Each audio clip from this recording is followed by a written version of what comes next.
बिस्मिल्लाहिर्रहमानिर्रहीम। मैं हूं सुहेल अनवर और आप देख रहे हैं सुन लो न्यूज़। सबसे पहले आपने देखा कि इक़्तिदार के भूखे 14 जमातों का टोला किस तरह से इस्लामाबाद पर हुक्मरानी कर रहा है और वो सोच रहा है कि ये सीटें, ये इक़्तिदार हमारे हाथ से ना जाए। और इसी तरह वो पंजाब असेंबली जो कल तक ये राना सनाउल्लाह और दीगर मुस्लिम लीगी और 14 जमातों का इत्तेहादी टोला ये कहा करता था कि इमरान खान असेंबली तोड़ने की हिम्मत तो करें, हम फ़ौरन इलेक्शन करवा देंगे और वो सूबाई असेंबलियाँ तोड़ें, हम कौमी असेंबली तोड़ देंगे।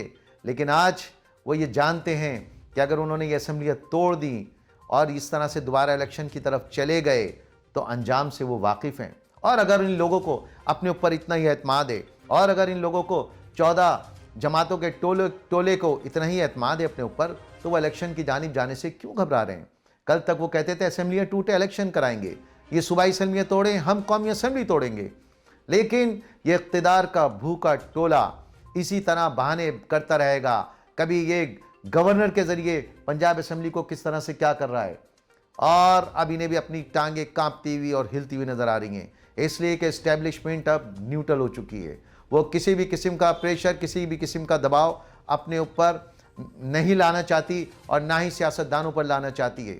और जो पाकिस्तानी अवाम के अंदर जनरल बाजवा का इमेज है, अब वो नहीं चाहती आने वाले कल में फ़ौज का इमेज इस तरह से बने कि वो हर चीज़ में टांग अड़ाने की कोशिश करते हैं।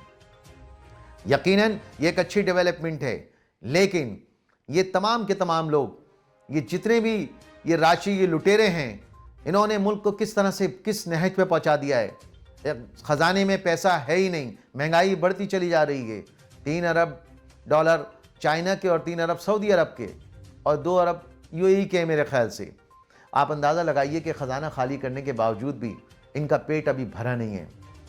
लूटने के लिए मुल्क में कुछ बचा ही नहीं है, लेकिन उसके बावजूद इनका दिल नहीं भर रहा है। इनके ख़जानों में इजाफा होता चला गया है।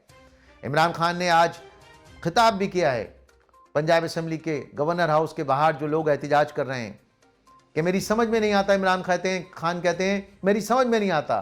ये लोग कहते थे असेंबली तोड़ो, ये तोड़ेंगे नहीं। कोई कहता था लिख के रख लो, असेंबली टूटेगी नहीं। लेकिन जब असेंबली तोड़ने का ऐलान कर दिया गया है, जब नए इलेक्शन की जानिब जा रहे हैं, तो ये किस बात से घबरा रहे हैं। तो हम 14 लोग मिलकर भी एक शख्स का मुकाबला नहीं करने की हिम्मत रखते हो तो तुम्हें सियासत करने का कोई हक ही नहीं होना चाहिए। लेकिन ये बात याद रखें कि चाहे कुछ भी हो जाए, इनके दिन गिने जा चुके हैं। इनकी सियासत अब इख्तिदाम पजीर हो चुकी है। चाहे ये 14 या 28 भी लोग मिल जाएं, ये आवाम के दिलों में एक पॉजिटिव अपना इमेज डेवलप नहीं कर सकते, इसलिए कि चोर चकारी बेईमानी कभी छुपती नहीं है और ईमानदारी, बहादुरी, स्टैंड लेने वाला कभी भी आवाम की नज़रों में गिर नहीं सकता। तुम रोज़ाना इनसे पूछो महंगाई कहाँ चली गई, पेट्रोल कहाँ चला गया, ये तोशा खाना करते हैं। तोशा खाना, तोशा खाना, तोशा खाना। क्या इमरान खान रात की तारीकी में तोशा खाने में जाकर घड़ी अपनी जेब में रख कर ले आया था? उसने तमाम के तमाम कानून की पासदारी की और उसके बाद उसने इस जो कानून जिस तरह से इजाज़त देता है, इन्हें पाकिस्तान इजाज़त देता है, वो सारी फॉर्मेलिटी पूरी की। आप लोगों की तरह इस तरह से नहीं किया कि जहाज़ में बैठते हुए ही बग़ैर तोशा खाने में जमा कराए हुए और आपने जो है वो जेब में तोशा खाने के तमाम सामान रखा और निकल गए। माजी गवाह है। तोशा खाना क्या, आप तो ख़जाने बग़ैर हिसाब किताब के ले जाया करते थे। आप तो आवाम को रोटी देने के लिए तैयार नहीं थे। बताइए, जब इमरान खान गया है तो कितने अरब डॉलर थे? आपको ये बताते हुए शर्म क्यों आती है अपनी प्रेस कॉन्फ्रेंस में? आपको टॉक शो में ये बोलते हुए शर्म क्यों आती है कि जब इमरान खान गए तो खजाने के अंदर कितने डॉलर थे और आज खजाने की क्या हालत है? आप ना खजाने की बात करते हो, आप ना डेवलपमेंट की बात करते हो, आप सिर्फ बात करते हो कि वो चोरी तोशा खाने की बात करते हो। आप बात करते हो कि इमरान खान ने ये चोर की रट क्या लगाई हुई है। फजलुर रहमान का उठा के देख लें। फजलुर रहमान से वसीम बदामी ने अपने प्रोग्राम में पूछा था कि आप ये बताएं क्या इमरान खान ईमानदार हैं या नहीं।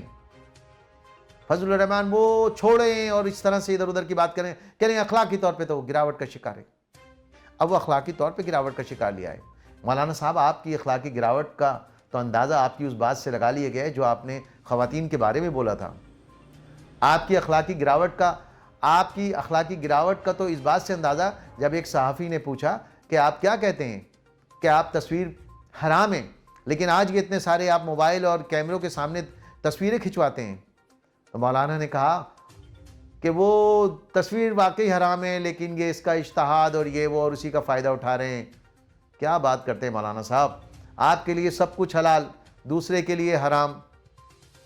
आपको ये बातें ज़ेब नहीं देती, लेकिन आप ये बात याद रखिएगा कि आने वाले कल में इमरान खान एक ऐसा इंसान है जो बिक नहीं सकता, जो झुक नहीं सकता, जो दब नहीं सकता। इसलिए कि उसको अपने अहले खाना के लिए ख़जाने जमा नहीं करने, इसलिए कि उसको अपने ख़ानदान के लिए, आने वाली नस्लों के लिए, मुस्तकबिल के लिए परेशान होने की ज़रूरत नहीं है। आपको अपने ख़ानदान की भी परेशानी है, आपको ख़जाना लूटने की भी परेशानी है, आपको फिर इज़्ज़त भी चाहिए, आपको फिर मान भी चाहिए, सम्मान भी चाहिए। तो मान उन लोगों को मिलता है जिनके कुछ उसूल होते हैं।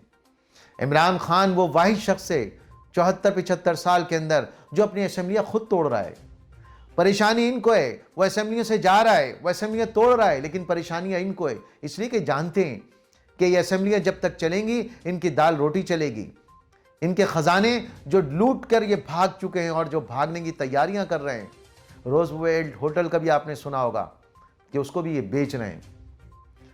लेकिन ये कुछ भी कर लें, ये कभी भी कामयाब नहीं होंगे, इसलिए कि इमरान खान एक ऐसा ब्रांड है, इमरान खान एक ऐसी सच्चाई है, इमरान खान एक ऐसी हकीकत है, और इमरान खान के साथ पूरे पाकिस्तान की आवाम इस तरह से खड़ी हुई है, शीशा पिलाई हुई दीवार, कि जिससे ये घबरा रहे हैं, जिससे ये डर रहे हैं, लेकिन अंजाम इनका बहुत बुरा होगा। और ज़्यादा दिनों की बात नहीं है, इंशाअल्लाह चंद ही दिनों के अंदर, अवाम कहती है ये बात कि इंशाअल्लाह चंद ही दिनों के अंदर इनका अंजाम बहुत बुरा होने वाला है। तो देखते हैं आइंदा 2-4 दिन में क्या होगा। इसी के साथ मैं इजाज़त चाहूँगा। अल्लाह हाफिज़।